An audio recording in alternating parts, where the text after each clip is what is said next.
हवेली रोशनी से नहाई हुई थी। बाहर शहनाइयों की गूंज थी, लेकिन हवेली के सबसे बड़े कमरे में एक अजीब सी खामोशी छाई थी। पंखुड़ी अपने भारी लाल लहंगे और गहनों के बोझ तले दबी बेड के एक कोने में बैठी कांप रही थी। उसने अपनी उम्र के हिसाब से अभी जिंदगी को देखा ही कहाँ था। उसके लिए सुहागरात का मतलब सिर्फ वो डरावनी बातें थीं जो उसने गांव की औरतों से सुनी थीं। तभी दरवाज़ा खुला और देवराज अंदर आए। उनकी भारी कद काठी और गंभीर चेहरा देखकर पंखुड़ी ने अपना घूंघट और नीचे खींच लिया। देवराज ने देखा कि बिस्तर पर बैठी नन्ही सी जान थर-थर कांप रही है। उन्होंने अपना कोट उतारा और उसे कुर्सी पर रख दिया। जब वो पंखुड़ी के पास जाकर बैठे तो पंखुड़ी ने डर के मारे अपनी आंखें बंद कर लीं। पंखुड़ी। देवराज की आवाज़ भारी थी, लेकिन उसमें एक अजीब सा धीमापन था।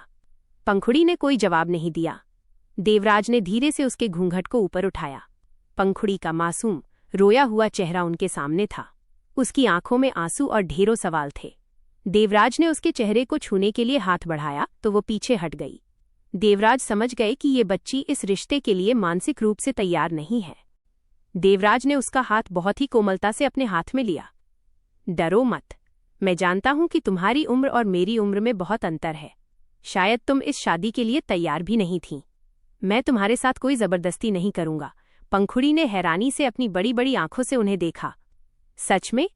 क्या आप मुझे डांटेंगे नहीं? देवराज मुस्कुराए। पहली बार उनके सख्त चेहरे पर एक सौम्य मुस्कान आई। बिल्कुल नहीं। आज की रात सिर्फ एक नई शुरुआत की है और शुरुआत भरोसे से होनी चाहिए, डर से नहीं। उन्होंने पास रखा दूध का गिलास उसकी ओर बढ़ाया। पहले ये पियो, तुम थक गई होगी। पंखुड़ी ने धीरे से गिलास पकड़ा। देवराज ने खुद उठकर उसके भारी गहने उतारने में उसकी मदद की। उनके स्पर्श में वासना नहीं, बल्कि एक सुरक्षा का एहसास था। देवराज ने पंखुड़ी को बेड के बीचों बीच आराम से लिटाया और खुद उसके पास लेट गए। उन्होंने उसे अपनी एक बांह के घेरे में लिया और उसका सिर अपने सीने पर रख लिया। पंखुड़ी को उनके दिल की धड़कनें सुनाई दे रही थीं, जो बहुत तेज चल रही थीं। देवराज जी, पंखुड़ी ने दबी आवाज में कहा। देवराज ने उसके बालों को सहलाते हुए जवाब दिया। आप बहुत अच्छे हैं। देवराज ने झुककर उसके माथे को बहुत ही प्यार से चूमा। वो किस सिर्फ एक चुंबन नहीं था, बल्कि एक वादा था कि वो हमेशा उसकी ढाल बनकर रहेंगे। पंखुड़ी को पहली बार महसूस हुआ कि उम्र का फासला मायने नहीं रखता, अगर सामने वाला इंसान आपकी रूह का सम्मान करे। उस रात बिना किसी शारीरिक संबंध के भी उन दोनों के बीच एक ऐसा अटूट रिश्ता बन गया जो दुनिया के हर शारीरिक आकर्षण से ऊपर था। पंखुड़ी उस सुरक्षित आगोश में सुकून की नींद सो गई। वक्त बीतने के साथ पंखुड़ी का डर अब देवराज के प्रति एक गहरे आकर्षण में बदल चुका था। देवराज का संयम और उनका गरिमामय व्यक्तित्व पंखुड़ी को उनकी ओर और भी ज्यादा खींच रहा था। अब वो डरी हुई बच्ची नहीं, बल्कि एक ऐसी युवती थी जो अपने पति के प्यार को पाने के लिए बेताब थी। हवेली के बाहर मूसलाधार बारिश हो रही थी। बिजली की कड़कड़ाहट के साथ ठंडी हवाएं खिड़कियों से टकरा रही थीं। देवराज ऑफिस से थोड़ा देर से लौटे थे। जैसे ही वो कमरे में आए, उन्होंने देखा कि पंखुड़ी ने आज सफेद रंग की पारदर्शी शिफॉन साड़ी पहनी थी। उसके गीले बाल उसकी पीठ पर बिखरे थे और वह मोमबत्तियां जला रही थीं। देवराज की सांसें वहीं थम गईं। पंखुड़ी का यौवन आज पूरी तरह खिल उठा था। पंखुड़ी, तुम अभी तक जागी हो? देवराज की आवाज में एक भारीपन था। पंखुड़ी उनके पास आई और बिना कुछ कहे उनके गीले कोट के बटन खोलने लगी। उसके कोमल हाथों का स्पर्श देवराज के सीने पर महसूस होते ही उनके अंदर का बरसों का संयम डगमगाने लगा। देवराज ने उसका हाथ पकड़ लिया। पंखुड़ी, रुको। तुम जानती हो तुम क्या कर रही हो? पंखुड़ी ने ऊपर देखा। उसकी आंखों में अब डर नहीं, बल्कि एक गहरा जुनून था। मैं अपनी पत्नी होने का हक मांग रही हूं, देवराज जी। क्या आप अब भी मुझे सिर्फ एक बच्ची समझते हैं? देवराज ने उसे अपनी ओर जोर से खींचा, जिससे वो उनके सीने से जा टकराई। नहीं, अब तुम बच्ची नहीं रही। देवराज ने उसकी कमर पर हाथ रखा और उसे ऊपर उठाकर सीधे दीवार से सटा दिया। उनका चेहरा पंखुड़ी के गले के पास था। उन्होंने अपनी गर्म सांसें उसकी गर्दन पर छोड़ी और फिर वहां एक गहरा रूहानी किस किया। पंखुड़ी के मुंह से एक दबी हुई आह निकल गई और उसने अपनी बाहें देवराज के गले में कस लीं। देवराज उसे गोद में उठाकर बिस्तर की ओर ले गए। कमरे में मोमबत्तियों की मध्यम रोशनी उनके साये को दीवारों पर नाचते हुए दिखा रही थी। उन्होंने पंखुड़ी को फूलों की सेज पर लिटाया और खुद उसके ऊपर झुक गए। मैं तुम्हें चोट नहीं पहुंचाना चाहता, देवराज ने उसकी आंखों में देखते हुए धीरे से कहा। पंखुड़ी ने उनके होठों पर अपनी उंगली रखी। आपका प्यार मुझे कभी चोट नहीं पहुंचा सकता। देवराज ने उसकी साड़ी के पल्लू को धीरे से सरका दिया। उनके होंठ अब पंखुड़ी के चेहरे, उसके कंधों और उसकी रूह को अपना बना रहे थे। उस रात उम्र का फासला पूरी तरह मिट चुका था। देवराज का अनुभव और पंखुड़ी की मासूमियत मिलकर एक ऐसी आग बन गए थे जिसमें दोनों पूरी तरह जलकर एक हो जाना चाहते थे। कमरे की खामोशी अब सिर्फ उनकी तेज होती सांसों और चूड़ियों की खनक से टूट रही थी। देवराज ने बहुत ही नज़ाकत और जुनून के साथ पंखुड़ी को अपना बनाया, मानो वो कोई बहुत ही कीमती हीरा हो। जब सुबह की पहली किरण कमरे में आई तो पंखुड़ी देवराज के मजबूत सीने पर अपना सिर रखकर सो रही थी। देवराज जाग चुके थे और बहुत ही प्यार से उसके माथे को चूम रहे थे। पंखुड़ी ने आंखें खोलीं और शर्माते हुए अपना चेहरा उनके सीने में छुपा लिया। अब तो खुश हैं आप? उसने दबी आवाज में पूछा। देवराज ने उसे अपनी बाहों में और कस लिया। आज मुझे एहसास हुआ कि मैं कितना खुशकिस्मत हूँ। तुम सिर्फ मेरी पत्नी नहीं, मेरी जिंदगी की सबसे खूबसूरत सच्चाई हो। हवेली की वो सुहागरात जो कभी डर से शुरू हुई थी, आज एक अटूट और जुनूनी प्रेम की दास्तां बन चुकी थी। देवराज और पंखुड़ी के बीच का प्यार अब गहरा हो चुका था, लेकिन हवेली की पुरानी दीवारों में कुछ ऐसे राज दबे थे जो इस खुशहाल रिश्ते को चुनौती देने वाले थे। एक सुबह जब देवराज किसी काम से शहर गए हुए थे, हवेली के मुख्य द्वार पर एक विलायती कार आकर रुकी। एक तेज तर्रार और खूबसूरत महिला, माया, कार से बाहर निकली। वो देवराज की पहली पत्नी थी, जिसे सब मृत मान चुके थे। माया सीधे अंदर दाखिल हुई और पंखुड़ी को देखते ही एक कुटिल मुस्कान के साथ कहा, तो ये है देवराज की नई गुड़िया। कितनी मासूम है, इसे तो ये भी नहीं पता कि इस हवेली का असली हकदार कौन है। पंखुड़ी के पैरों तले जमीन खिसक गई। आप कौन हैं? मैं इस घर की मालकिन और देवराज की कानूनी पत्नी हूँ, माया ने ऊंची आवाज में कहा। तभी देवराज वापस लौटे और माया को देखकर उनके चेहरे पर नफरत और हैरानी के भाव उभर आए। देवराज ने चिल्लाकर कहा, माया, तुम यहाँ क्या कर रही हो? 7 साल पहले जब तुम मुझे और इस खानदान को छोड़कर अपने प्रेमी के साथ भाग गई थी, तभी तुम मेरे लिए मर चुकी थी। माया ने एक कानूनी दस्तावेज मेज पर पटका। कागजों में मैं अभी भी तुम्हारी पत्नी हूँ देवराज। तुमने तलाक की प्रक्रिया कभी पूरी नहीं की, इसका मतलब तुम्हारी इस कम उम्र की दुल्हन के साथ हुई शादी गैर कानूनी है। पंखुड़ी की आंखों से आंसू बह निकले। उसे लगा जैसे उसका पवित्र रिश्ता एक पल में बिखर गया। वो रोते हुए अपने कमरे की ओर भागी। रात को देवराज पंखुड़ी के कमरे में गए। उन्होंने देखा कि पंखुड़ी अपना सामान पैक कर रही थी। देवराज ने झपटकर उसका बैग छीना और उसे दीवार से सटा दिया। कहाँ जा रही हो तुम? देवराज की आंखों में दर्द और गुस्सा दोनों था। मैं एक बोझ बनकर नहीं रह सकती देवराज जी। आप और माया जी? पंखुड़ी बोल ही रही थी कि देवराज ने उसके होठों पर अपना अंगूठा रख दिया। माया, मेरे लिए सिर्फ एक कड़वा सच है, लेकिन तुम मेरा वर्तमान और भविष्य हो। वो दौलत के लिए आई है और मैं उसे वही दूंगा जो उसे चाहिए, ताकि वो तुम्हारी जिंदगी से हमेशा के लिए चली जाए। देवराज का गुस्सा अब जुनून में बदल गया। उन्होंने पंखुड़ी की गर्दन पर झुककर एक गहरा निशान, लव बाइट, बना दिया, जैसे वो पूरी दुनिया को बता रहे हों कि पंखुड़ी सिर्फ उनकी है। पंखुड़ी, आज की रात हमारी है। कल सुबह होने से पहले मैं सब ठीक कर दूंगा, लेकिन मुझे यकीन दिलाओ कि तुम मुझ पर भरोसा करती हो। पंखुड़ी ने उनकी आंखों में वो तड़प देखी और उसने अपने हाथ देवराज के बालों में फंसा दिए। उस रात का रोमांस सिर्फ शारीरिक नहीं, बल्कि एक युद्ध की तरह था, अपनी मोहब्बत को बचाने का युद्ध। देवराज ने उसे इतनी शिद्दत से प्यार किया कि पंखुड़ी का सारा डर मिट गया। अगली सुबह देवराज ने माया के सामने वो सच रखा जो वो छुपा रही थी। माया ने विदेश में दूसरी शादी कर ली थी, जिससे उसका देवराज के साथ का निकाह अपने आप रद्द हो गया था। देवराज ने पुलिस और वकीलों की मदद से माया को हवेली से बाहर निकलवा दिया। माया के जाने के बाद देवराज ने सबके सामने पंखुड़ी का हाथ थाम लिया। आज से तुम सिर्फ मेरी पत्नी नहीं, इस पूरी जायदाद और मेरे दिल की इकलौती मालकिन हो। पंखुड़ी ने मुस्कुराकर अपना सिर उनके सीने पर रख दिया। जो तूफान उन्हें अलग करने आया था, उसने उनके रिश्ते की जड़ों को और भी मजबूत कर दिया था।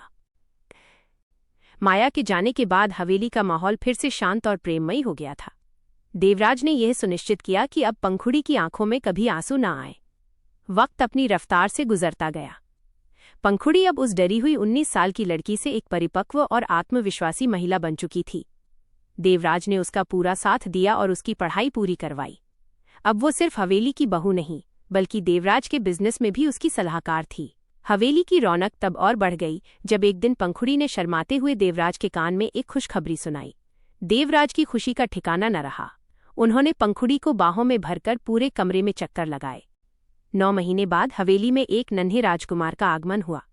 देवराज ने अपनी पहली संतान का नाम आर्यन रखा। जिस देवराज के चेहरे पर कभी सिर्फ गंभीरता रहती थी, अब वो जमीन पर बैठकर अपने बेटे के साथ खिलौनों से खेलते हुए नजर आते थे। दादी माँ और पूरे घर में खुशियों का त्योहार जैसा माहौल था। देवराज ने पंखुड़ी के लिए एक बहुत बड़ी पार्टी रखी और उसे वो रानी हार पहनाया जो उनके खानदान की विरासत थी। एक चांदनी रात में देवराज और पंखुड़ी हवेली की छत पर खड़े थे। छोटा आर्यन पालने में सो रहा था। ठंडी हवा चल रही थी और आसमान तारों से भरा था। देवराज ने पंखुड़ी को पीछे से गले लगाया और उसकी गर्दन पर अपनी ठोड़ी टिका दी। पंखुड़ी, तुम्हें याद है हमारी शादी की पहली रात? तुम कितनी डरी हुई थीं? पंखुड़ी मुस्कुराई और पीछे मुड़कर उनके गले में हाथ डाल दिए। और आपको याद है, आपने कहा था कि आप मेरा इंतजार करेंगे। आपने अपना वादा निभाया देवराज जी। आपने मुझे सिर्फ पत्नी नहीं बनाया, मुझे जीना सिखाया। देवराज ने उसके चेहरे को अपनी हथेलियों में लिया। उम्र का फासला तो सिर्फ दुनिया के लिए था पंखुड़ी। मेरे लिए तो तुम मेरी रूह का वो हिस्सा हो जिसके बिना मैं अधूरा था।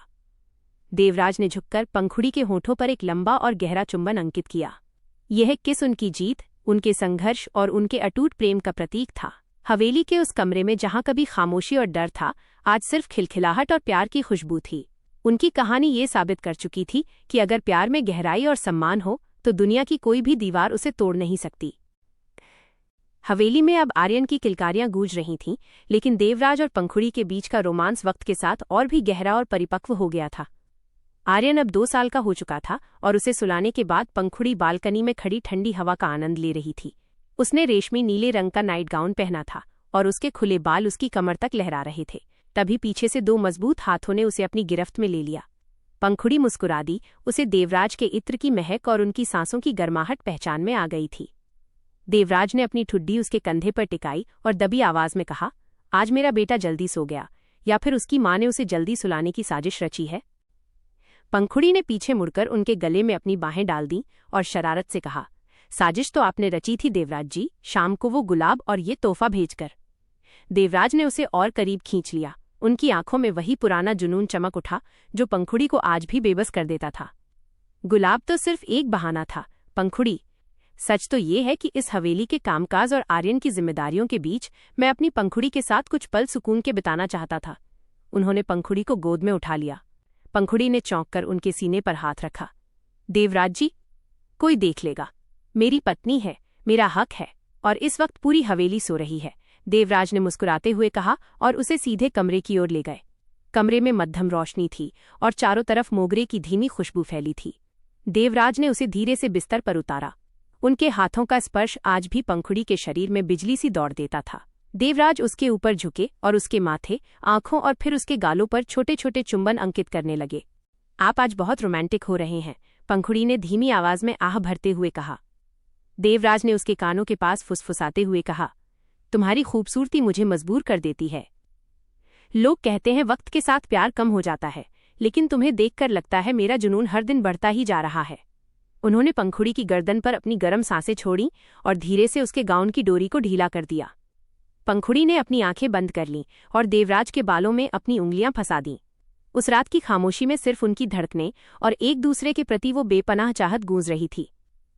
बाहर चांदनी अपनी चरम सीमा पर थी और हवेली के उस कमरे में 2 रूहें एक बार फिर एक दूसरे में खोकर ये साबित कर रही थीं कि उनकी मोहब्बत का सफर कभी खत्म नहीं होने वाला।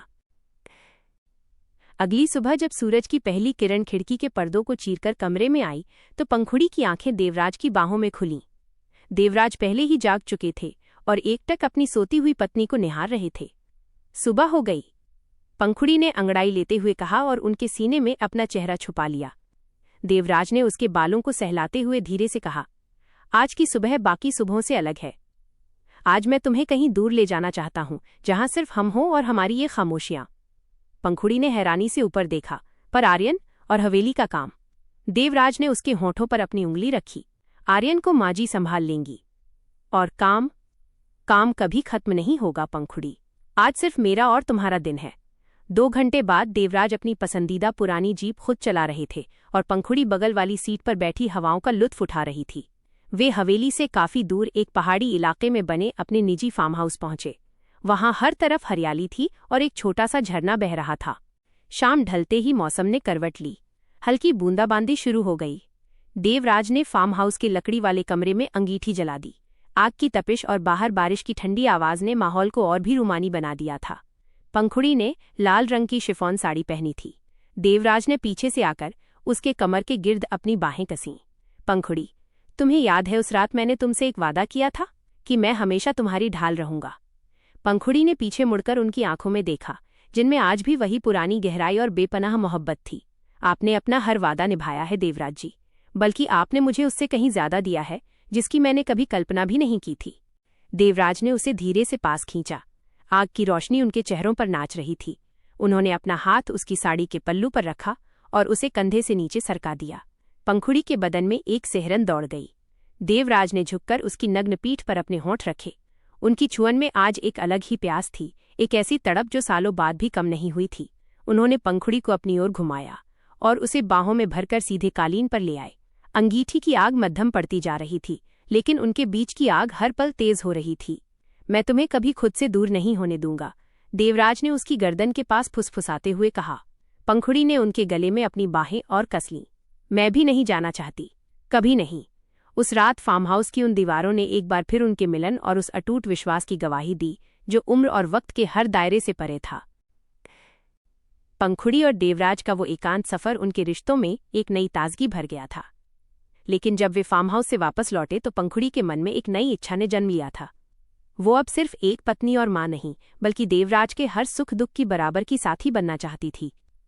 हवेली में वापसी के कुछ दिनों बाद एक रात जब देवराज अपने स्टडी रूम में फाइलों में खोए हुए थे, पंखुड़ी कॉफी का मग लेकर अंदर आई।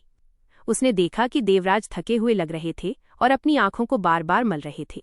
पंखुड़ी उनके पीछे जाकर खड़ी हो गई और धीरे से उनके कंधों की मालिश करने लगी। देवराज ने सुकून भरी एक सांस ली और पीछे झुककर पंखुड़ी का हाथ थाम लिया। क्या हुआ देवराज जी, आप बहुत तनाव में लग रहे हैं, पंखुड़ी ने फिक्र से पूछा। देवराज ने उसे खींचकर अपने पास बिठा लिया।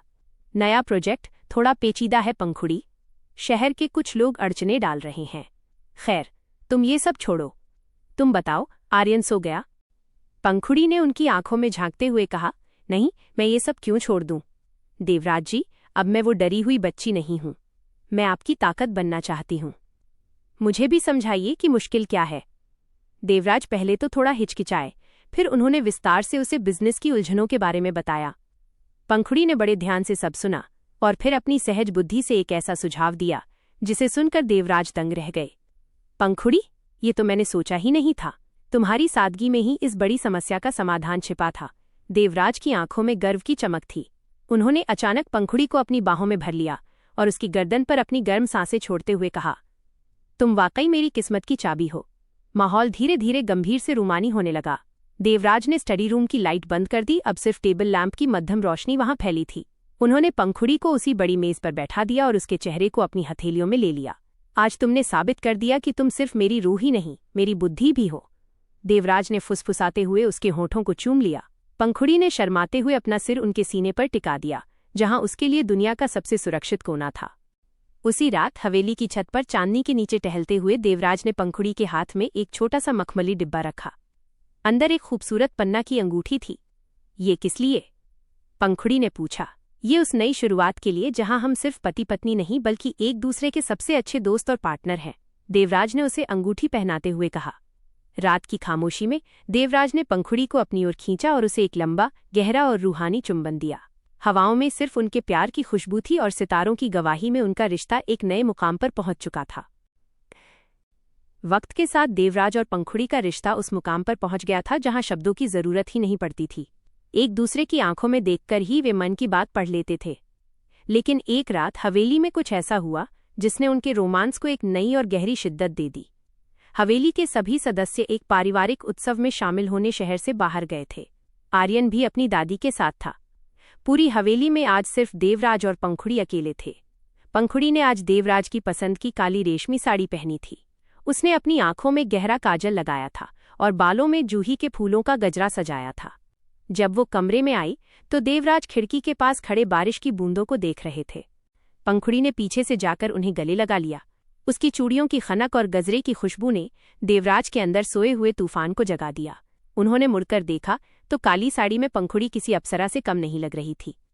पंखुड़ी, आज तुम कुछ अलग लग रही हो। ये काजल, ये गजरा, क्या आज कोई खास बात है? देवराज की आवाज में एक मर्दाना भारीपन और आकर्षण था। पंखुड़ी ने उनके कोट के कॉलर को ठीक करते हुए कहा, आज कोई उत्सव नहीं है, आज सिर्फ मैं और आप हैं। और मैं चाहती हूँ कि आज की रात सिर्फ हमारी हो, बिना किसी जिम्मेदारी के। देवराज ने एक झटके में पंखुड़ी को अपनी बाहों में उठा लिया। पंखुड़ी के मुंह से एक हल्की सी चीख निकली और उसने डर और प्यार के मिश्रण से देवराज के गले को कसकर पकड़ लिया। देवराज उसे लेकर सीधे उस बड़े और आलीशान बेड की ओर बढ़े जहां उनकी जिंदगी की पहली रात शुरू हुई थी।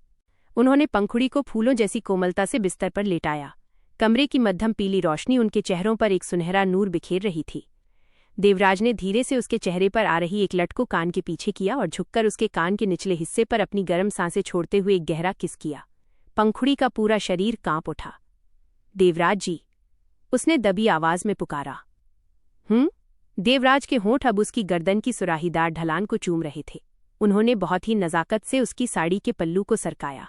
आग की तपिश कमरे में नहीं थी, लेकिन उनके बीच का जुनून उस तपिश को बढ़ा रहा था। देवराज ने उसकी आंखों में आंखें डालकर कहा, पंखुड़ी, तुम जानती हो कि तुम मेरे लिए क्या हो। तुम वो सुकून हो जिसे मैंने अपनी आधी उम्र बीत जाने के बाद पाया है। मैं तुम्हें खोने के ख्याल से भी डरता हूँ। पंखुड़ी ने उनके चेहरे को अपनी हथेलियों में लिया। आप मुझे कभी नहीं खोएंगे, मैं आपकी रूह में बसती हूँ। उस रात हवेली की दीवारों ने उनके प्यार की एक नई दास्तां देखी।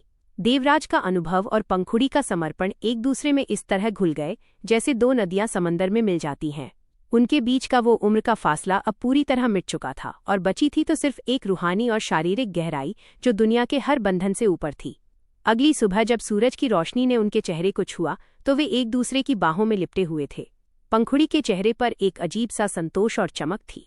देवराज ने उसके माथे को चूमते हुए कहा, पंखुड़ी, तुमने मुझे फिर से जवान बना दिया है। हवेली की वो रात उनके प्यार के इतिहास में हमेशा के लिए दर्ज हो गई। हवेली का कोना कोना अब उनके प्यार की गवाही देने लगा था। वक्त के साथ उनका रिश्ता उस गहरे समंदर की तरह हो गया था जिसकी सतह तो शांत थी, लेकिन गहराइयों में जुनून का सैलाब था।